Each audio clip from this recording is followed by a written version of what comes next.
Hello, everybody. My name is Graham Elwood, and you are watching The Political Vigilante, bringing truth up there every day in every way that we possibly can, even with being demonetized by YouTube. We're in month 5 of being demonetized by YouTube. We've gotten a copyright strike for a video I released in July of 2020, not making that up. So please support what we do at patreon.com/Graham Elwood or rockfin.com/Graham Elwood. Rockfin is a blockchain cryptocurrency platform. Also, Ron Placone and I are going to be having tour dates in September and October. We're going to be releasing those in the next couple weeks. So just keep checking back to grahamelwood.com. So I talk a lot on this show about the environment and climate collapse that is happening. So what just happened today, that building in Miami collapsed.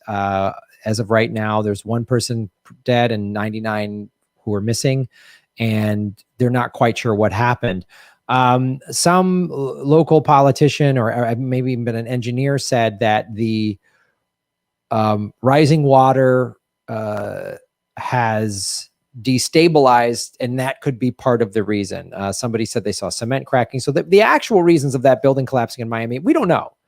We don't know for sure, but I wouldn't be surprised because they're starting to move people to higher ground in Florida. And we're going to show you in a sec the map from the National Oceanic and Atmospheric Association, I believe. Anyway, NOAA, government website. We'll get that in a sec. But here's what just happened in the Florida Keys, right?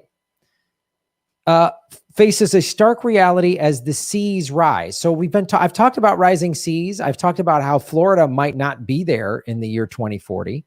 And this building collapse may or may not be contributed to that, but it's already starting. It's already starting. The Florida Keys is now acknowledging a previously unthinkable reality. It faces being overwhelmed by the rising seas, and not every home can be saved. They're already saying some of these homes we can't save. They're just saying it, right?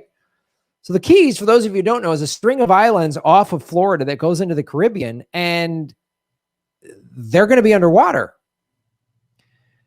The city of Marathon officials agreed to push ahead with a plan to elevate streets throughout the Keys to keep them from perpetual flooding. So these kind of, like, while admitting they do not have money to do so. So you can't keep elevating streets and putting sandbags and having, like, we're already in Southern California. They just did a news story. There's a big high tides are coming, like a 7-foot high tide. And, you know, in Long Beach and cities like that, they're putting extra sand by the beach. They do that in Santa Monica. And you can only do that so long if the sea levels keep rising, right? So the Keys, though, they're going to raise the streets. Get ready. You're going to have to be evacuated. At some point, they're going to say, this is inhabitable, or we don't have the money. If the funding isn't found, the Keys will become one of the first places in the U.S., and certainly not the last, to inform residents that certain areas will have to be surrendered to the oncoming tides. That's going to happen. Even if you raise the streets and everything else, that's only going to last so long. That's only going to last so long. Human-caused global heating means an extra 17 inches of sea level rise by 2040, according to the intermediate NOAA projection used by the county. Now, I'm going to show you this map in a second, but before I do that, I want to bring Ron Placone on the show to talk about this, because I know he covers it on his show. Ron, so I'm sure you saw what happened with the building in Miami today.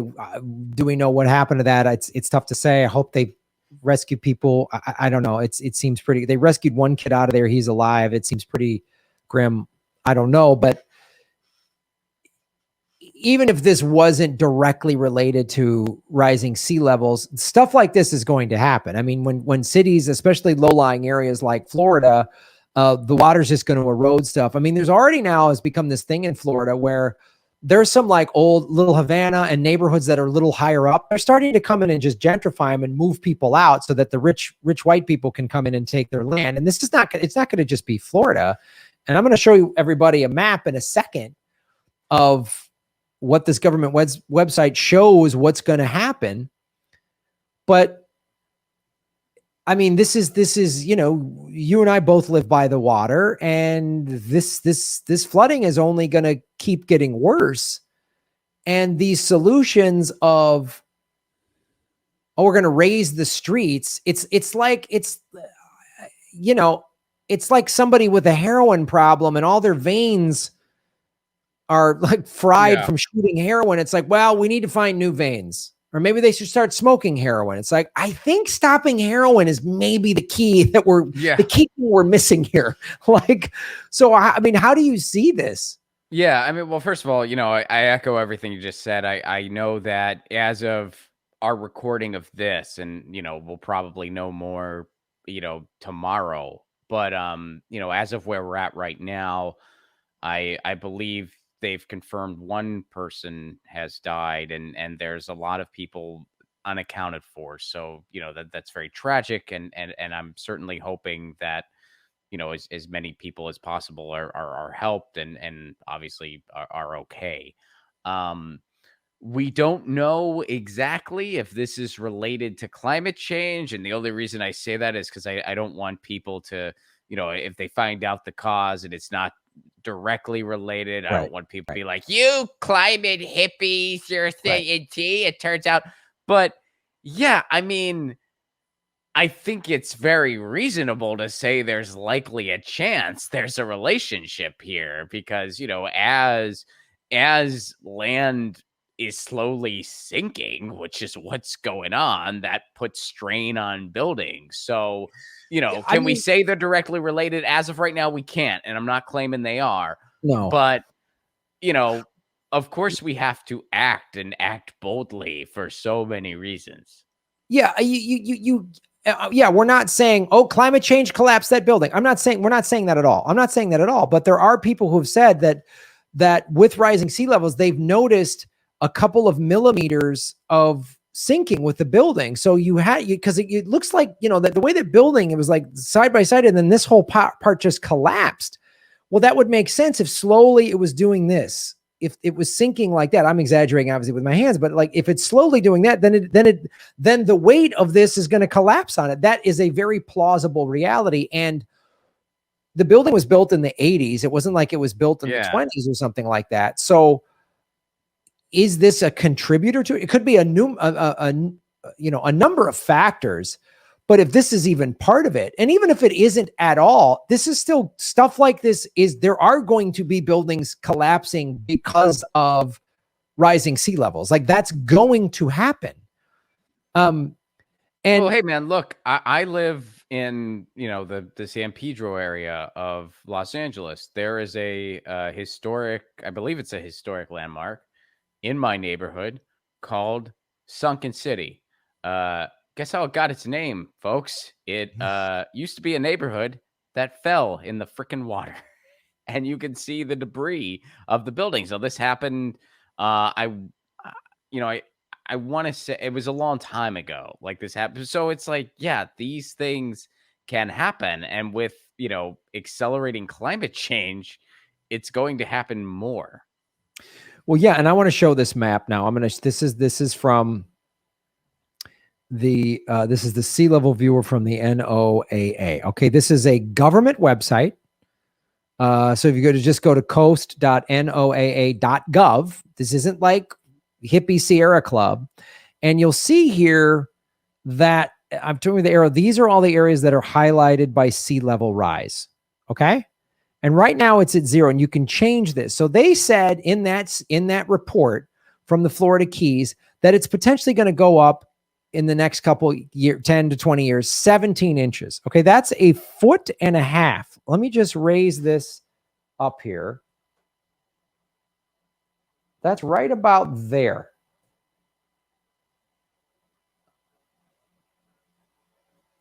Let's get it just under 2 feet. So you'll see all of this, and as we go higher here, and there's Florida. So let me zoom in on that. This is all the coastline. So you can see right down here, that's the Keys. That's what they're talking about. That's underwater. These areas that are crossed like this, these are, first, the blue area is completely underwater. So as we get closer, we zoom in, look at this.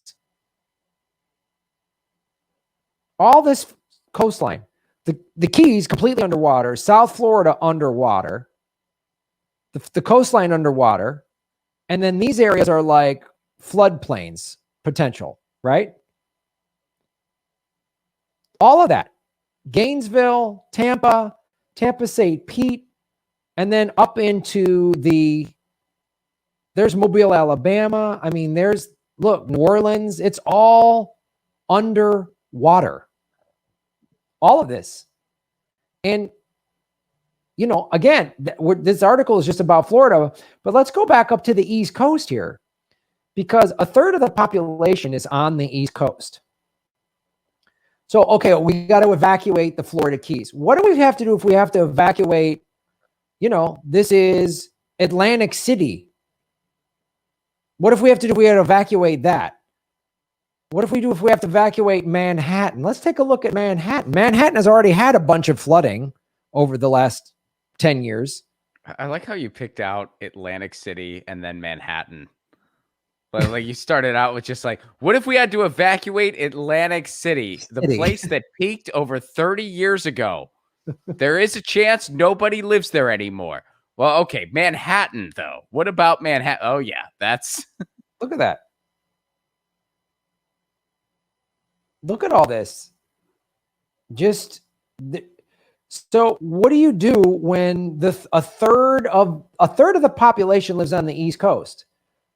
So what do you do when you have to go Boston, New York, Philly, DC? I mean, these are massive, Baltimore, these are massive population centers.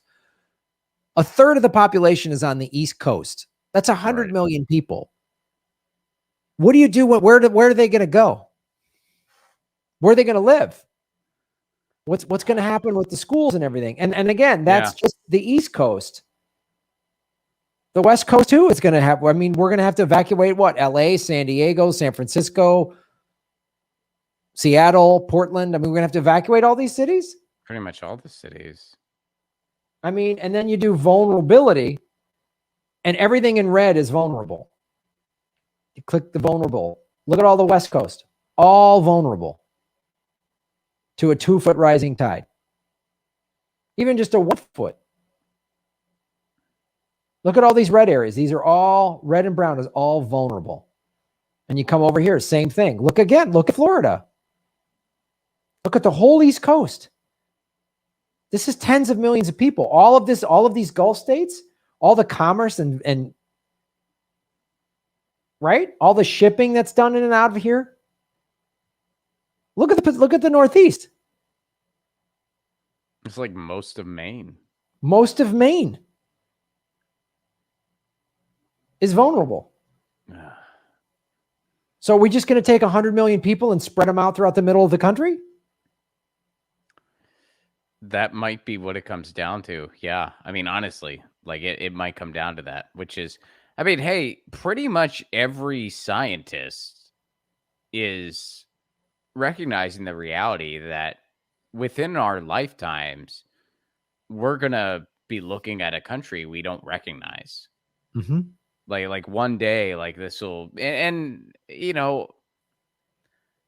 doesn't mean it'll be worse necessarily. I mean, it could be way worse. We don't know, but we're going to look at we're not going to recognize this place. It's going to be totally different. And yeah, it's like we might be telling our kids and grandkids what Miami was, what New Orleans was. And it's a heavy thing. And that's why, like, climate anxiety is a real thing now. That's a thing that exists and justifiably so. And it's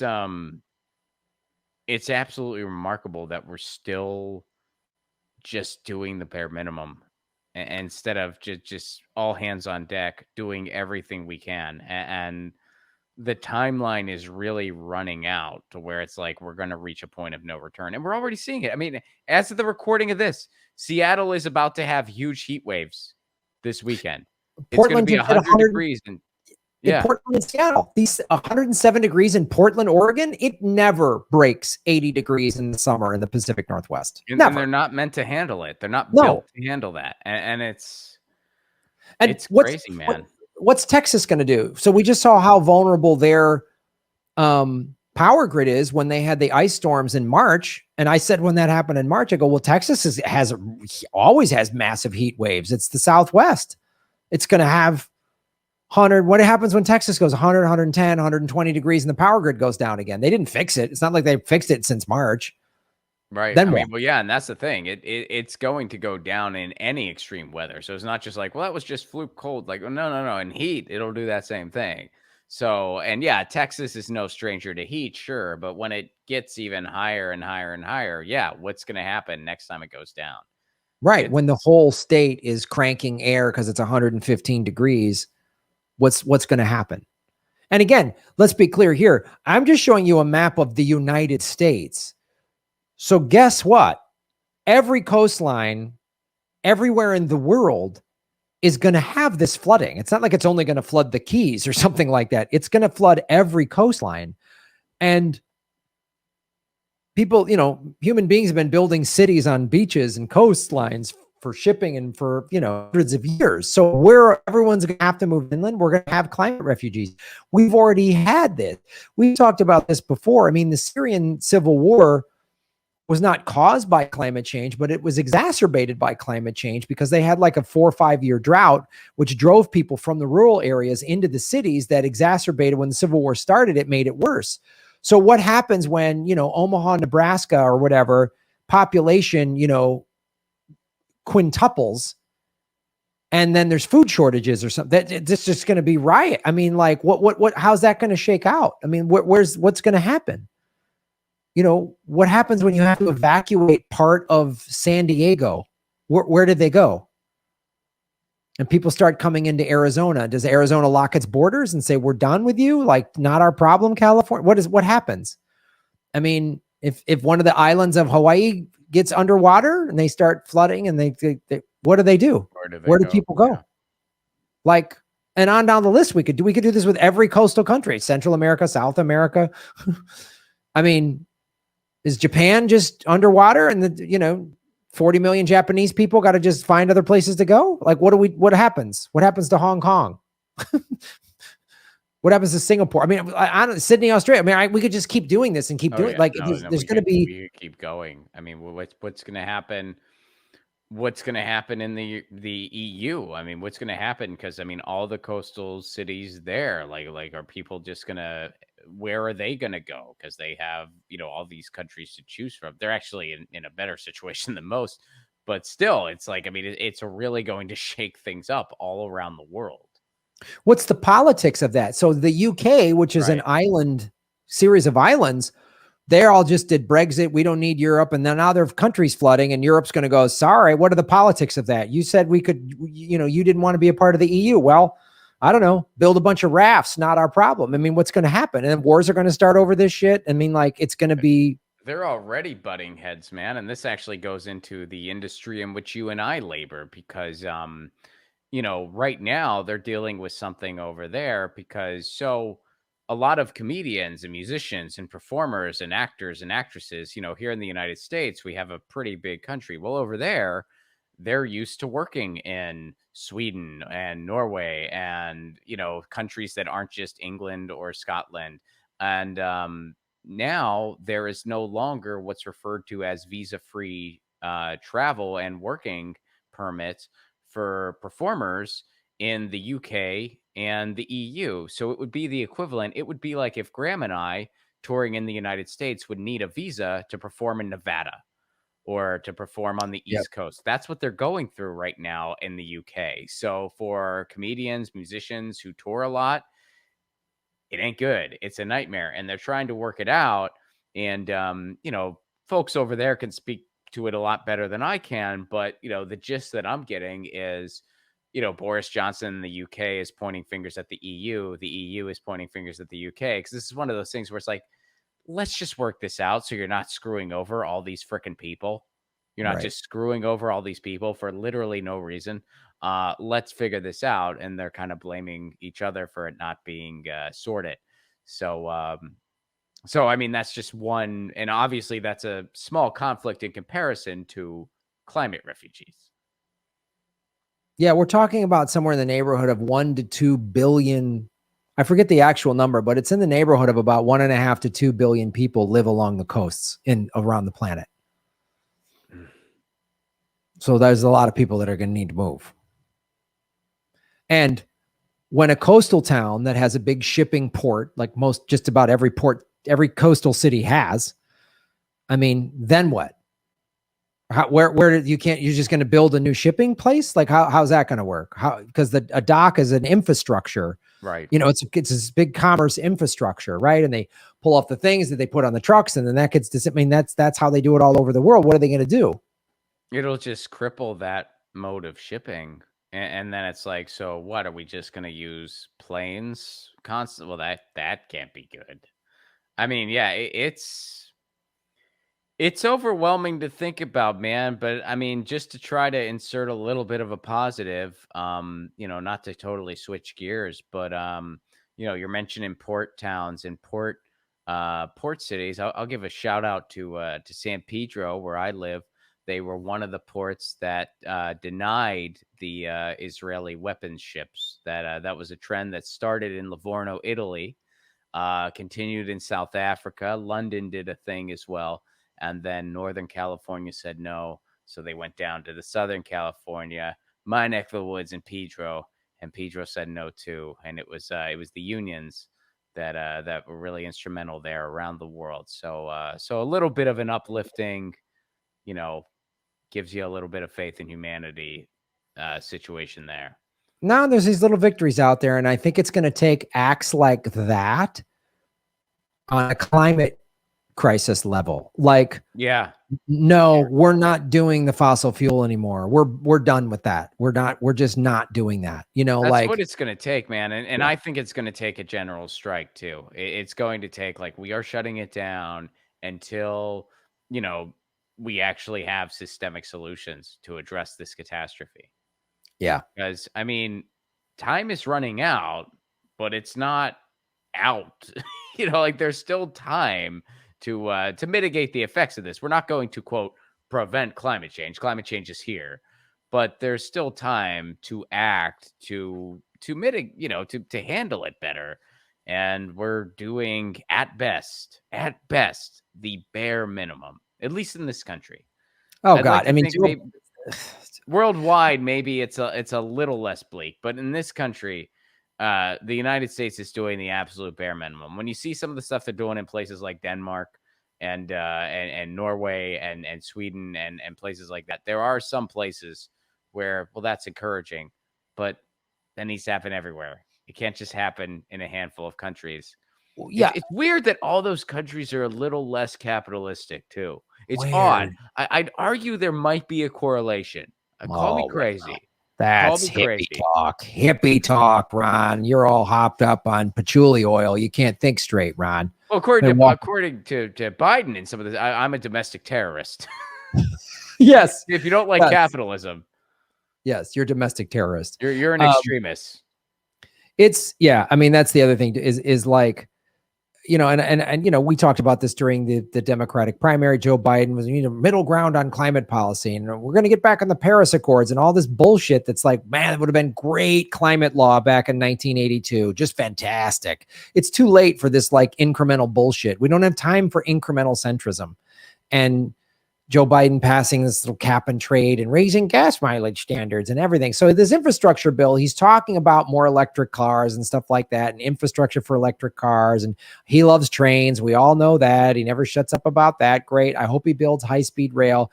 But it's going to take, I mean, that's great. Great. Fantastic.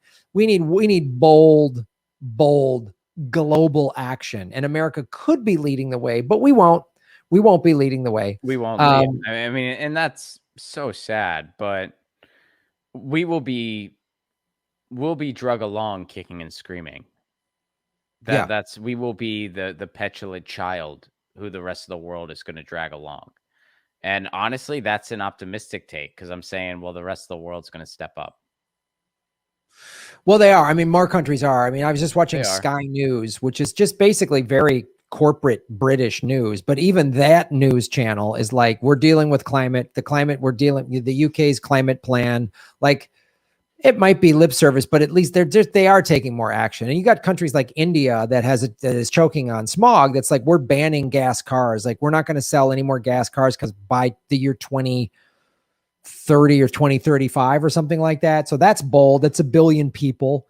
And when they do that, that changes because auto companies want to sell to a country that has 1 billion people in it and as an emerging economy, right? So if 1 billion people cannot and are not legally allowed to buy fossil fuel cars, that means car companies are going to want to really get in the green energy market, which is, you're starting to see it. And if China makes a law like that, which again, China's a centralized government, they can just go, nope, no more gas cars, done. And we're going to lead the world in electric cars, which they would probably love to do. Totally. Well, and yeah, you are seeing even some of these Wall Street firms that are trying to say no more new investments in fossil fuels. Right. And they're not doing that because they give a hoot. They're doing that because they kind of see the writing on the wall that the profit incentive is going away. Right. Absolutely. I mean, ExxonMobil has this commercial out. Well, we've tied, CEO executive salaries to, they'll get bonuses if they reduce carbon or some blah, blah, blah like that. I'm like, okay. But they're seeing the writing on the wall. If everyone's buying an electric car and countries are outlawing gas cars, they better get ahead of it, or they're all going to be out of jobs, which is maybe okay if since they're the ones that caused this. Well, I know you got to run, but thanks for being on the show for this this segment. And where can people watch and follow you? You can follow me and find me at Ron Placone on all socials. That's on Twitter and on Instagram. I'm at Ron Placone. I'm on TikTok. I don't really know what I'm doing on it, but I am on it. I'm at Ron Placone on that too. I'm on TikTok too. Please, everybody go to my at Graham Elwood on TikTok. I just started doing it. Here's what I'm doing, Ron, and here's what I think you should do. Because we obviously both have a lot of younger viewers who are on TikTok. And I needed it sort of show to me and explain to me. And my good friend, comedian James Monet, showed me, he goes, I thought TikTok was just like dancing, whatever. He goes, it's anything. And there's people putting politics on there. And totally. And so what I'm just starting to do to help expand my fan base and audience is I'm just taking little 2-3 minute clips of like the segment we just did. I'm just going to pull 2 minutes out of that and throw it on TikTok. Throw it up there. And I'm just going to post like one thing like that a day. I have one of my clips up there, and I did it a Surfrider beach cleanup with the person from Surfrider on how to get involved. I'm just going to start doing that. Just putting little 2 minute, 3 minute, real simple. I literally just took my phone and recorded on my laptop. Like, I'm just making it as simple as possible. And then, so let's just both just do that. Put all of our politics up there to expand our fan base to a younger audience. Yeah, man. I mean, I post stuff on there, but it's weird. Like, I'll post at a certain time and then I'll get like no views, and then I'll post at another random time and I'll get like a lot of views. Like, I don't know. I mean, it's just another, platform to try to learn, but yeah. So yeah, but you can find me at Ron Placone, and you can find me ronplacone.com, where there's going to be tour dates listed very soon with tickets available. And so we will see you in your city very soon. We start touring in September. We're doing September and October. We start the weekend of September 10th. So we'll be on the road. Get ready for it. All right, dude. Well, thanks for joining us, man. We'll talk to you soon. All right, man. Peace. Thanks for watching, everybody. Please hit the like button, the subscribe button. Go to patreon.com/Graham Elwood and rockfin.com/Graham Elwood, where you can support the show. Also, I have a Bitcoin wallet, a Bitcoin Cash wallet, and an Ethereum wallet in the show notes. We're taking cryptocurrency. I have a Coinbase affiliation link. We're going to be getting on some other exchanges. So that's how you support the show. Make sure you hit the subscribe button. YouTube is unsubscribing us at an alarming rate. I have a PayPal button at GrahamElwood.com. I even have a Venmo at Graham-Elwood. There's a lot of ways to support our show. We are getting crushed by YouTube. We've dipped under 73,000 subscribers because of YouTube. Thanks for supporting what we do.